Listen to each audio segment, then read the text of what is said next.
Dr. Dovid Greengart.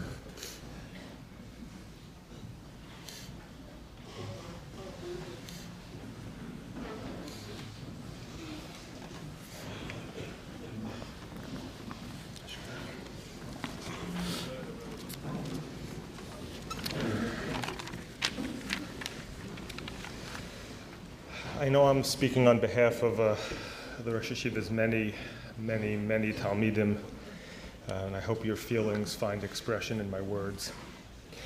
I want to begin by asking Rosh Yeshiva Mechila for a list of things that is so vast that it's Efshar Lefartam Ki Rabim Heim.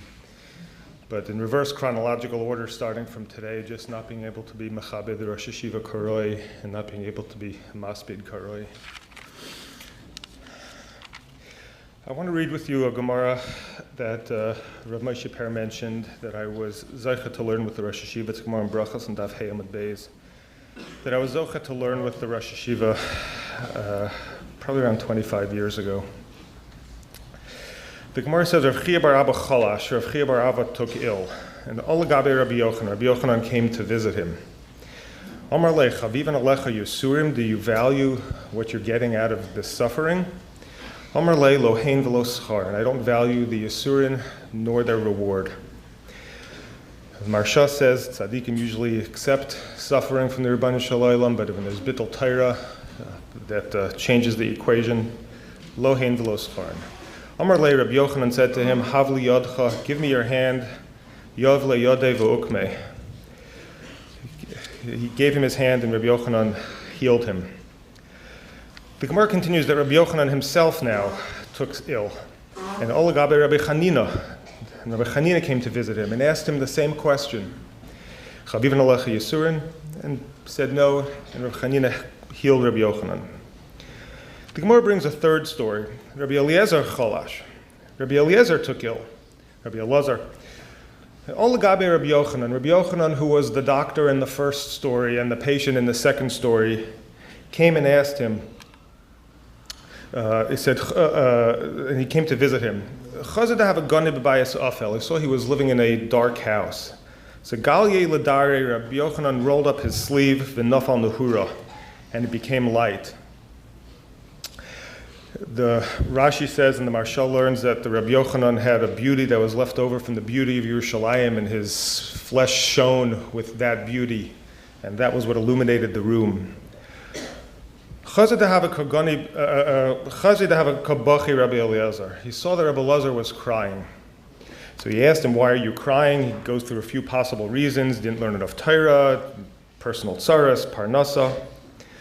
So Amar le Rabbi Eliezer answered him, L'hai shofar debali ba'afra, on this beauty that is going to decay in the ground, kabachina. Amar le, and he said to him, Al do vadai kabaches, this for certainly we should cry. Uvachur tavayir, and they cried together.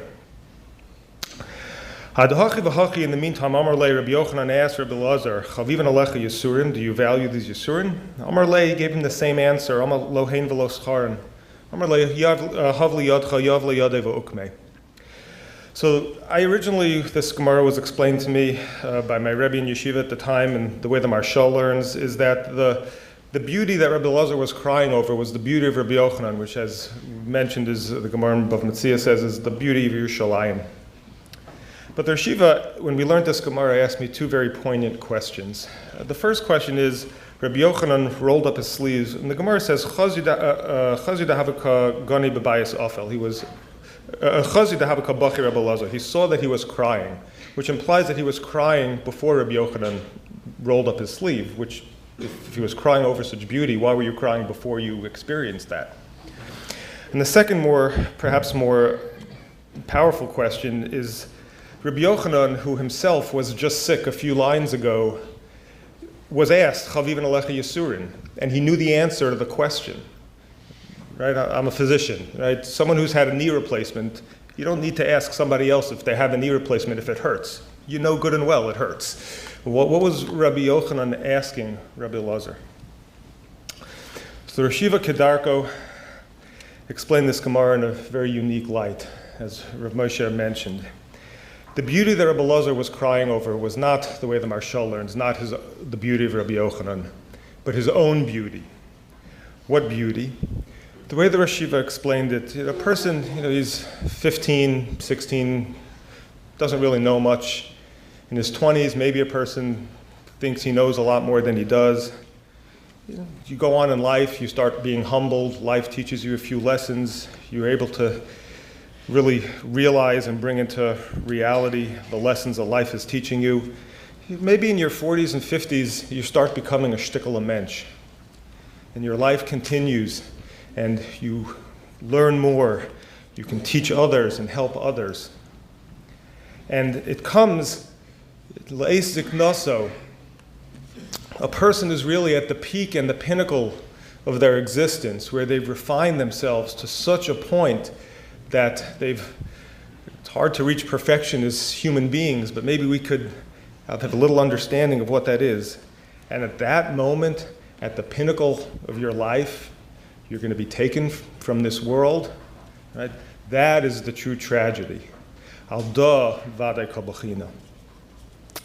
And Rabbi Yochanan, who saw someone who looked at the trials of life as his Torah, as his guide and as his teacher, Rabbi Yochanan thought perhaps you are a person who views Yisurin differently than I viewed them when I was ill. And he re-asked him the question. Alda vadai kabachina.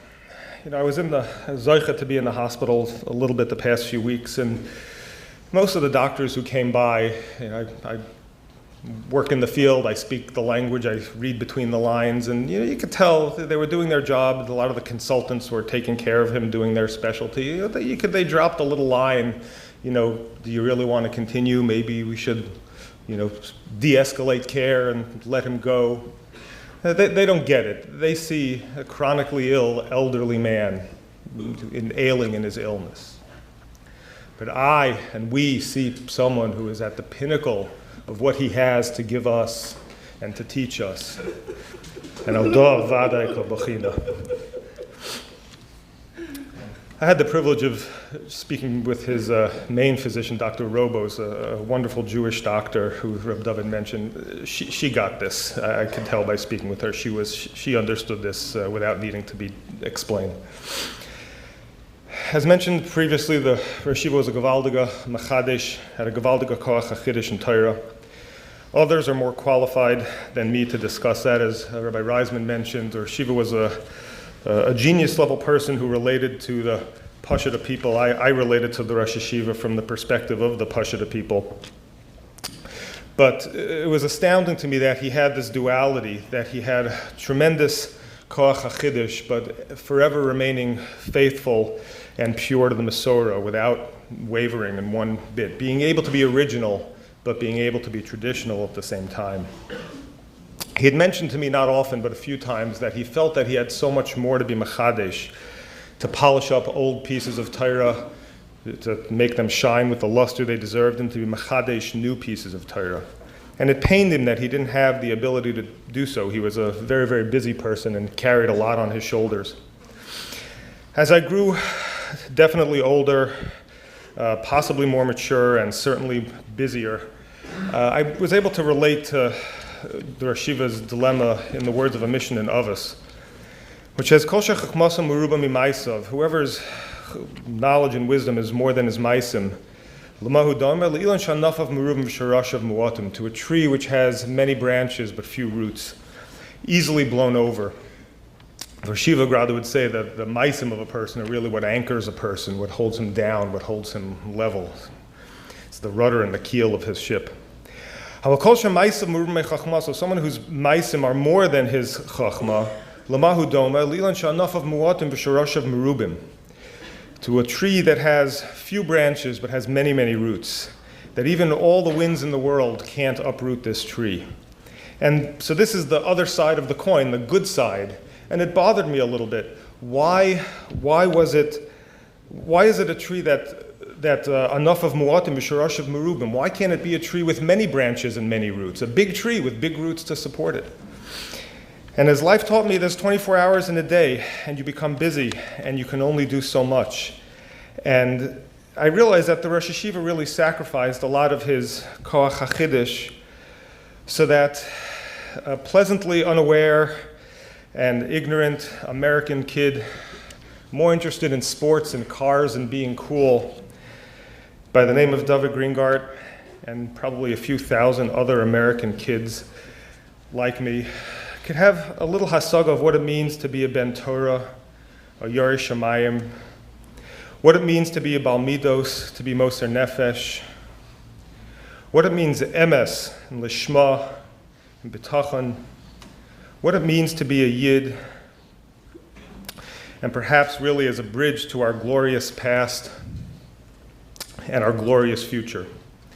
Speaking about Musar, the Rosh Yeshiva would say, for me, the biggest Musar lesson was at Rosh Yeshiva, as he would say, mit the Bekesha and the board, publishes his Chidushei Torah in paperback on Amazon, available for about what it would cost you to get on a bus.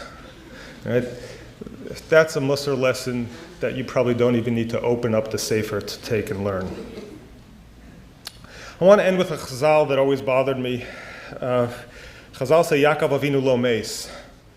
It bothered me because the pasuk says Vayachantu harofim es Yisrael, that the Egyptian doctors embalmed Yaakov Avinu. As a physician, I've seen my fair share of poisonings. And I'm not an expert in Egyptian medicine or ancient Egyptian practices, but I think it's fair to say that the chemicals they used were probably not the most friendly. If you weren't dead when they started, you probably would be when they were done with you. So what does it mean, Yaakov Avinu lo meis? And I think as Rosh Yeshiva said in his Kuntras about Yosef, we could possibly say that the Rizan De'etre of Yaakov Avinu was being Maimed Yud Beis Shvatim. I'm trying to be Makatzer.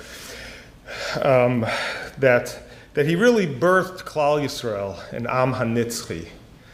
And even though perhaps we could say in the physical sense, Yaakov Avinu died, who he was lives on through our Nitzchias, and we are the Am HaNitzchi. I saw a sefer from the Vilna Gaon over Shabbos, and it just struck me the impact that the Gra had about 230 some odd years after his passing continues to have on us today. Can't be remiss not mentioning Reb Aaron when discussing the Rosh Yeshiva's Torah, but from the Gra through his Talmud Rav Chaim to Rav Zundel to Rav Yisrael Salanter to the Alter to Rav Avram Yafin to Rav Yehuda Leib Nekritz to the Rosh Yeshiva, Rebbe after Talmud. That is the Nitzchias. And now it's on to me, and it's on to you.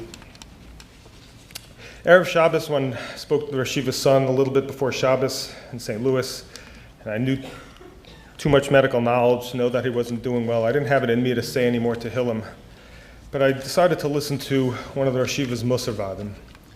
So I was listening to his Musar Vadim. I thought it might be appropriate that the Torah he spent so many years and had so much sacrifice of his own koach hachidush to teach to us would be playing in the background when his neshama is ola l'maram. And I know the Rosh Yeshiva wouldn't approve of such shtusim, such empty, emotional, but meaningless acts, but it did make me feel a little more comfortable.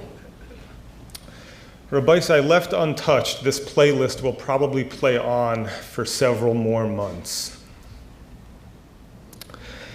And instead of publishing Chidushei Torah, the Rosh Yeshiva published B'nai Torah, Talmidim, Rabbanim, Machadshei Torah, Machabrei Sfarim, all the way down to Pasha Balabatim like me.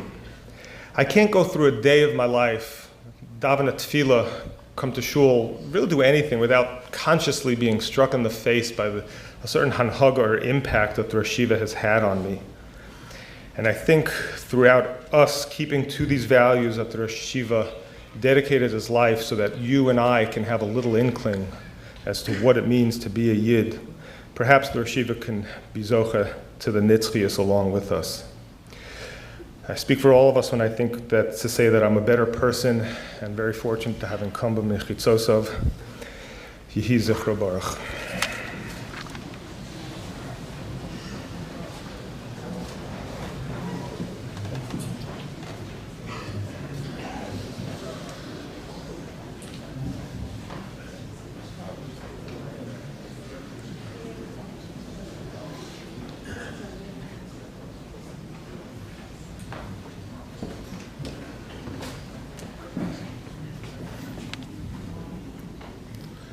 After the Kel Mole, we're all going to go out on the Frisco side with Malava the Mace, up Frisco towards Oak till Reed's Lane.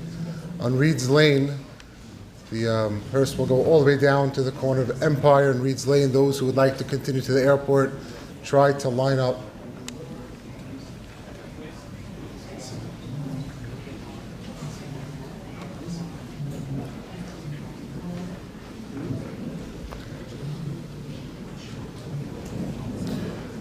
Everybody will line up on Reed's Lane, follow the hearse. Those who are not able to line up, the hearse will go to 78 North Hanger Road in Jamaica, New York. That's in the JFK. Shiva will be held at the Reshiva's home, 806 Roosevelt Court. Shachris will be 7:45, Mincha at 1:40, and Marav at 9 o'clock. We ask that only the Einaklach come forward to help carry the mace.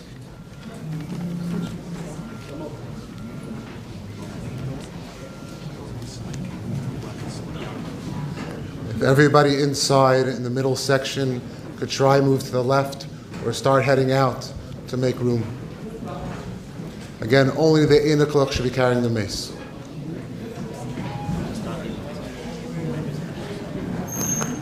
Again, Rabbi said, if everybody could start leaving the base medrash to make room and stand outside of the Malava outside.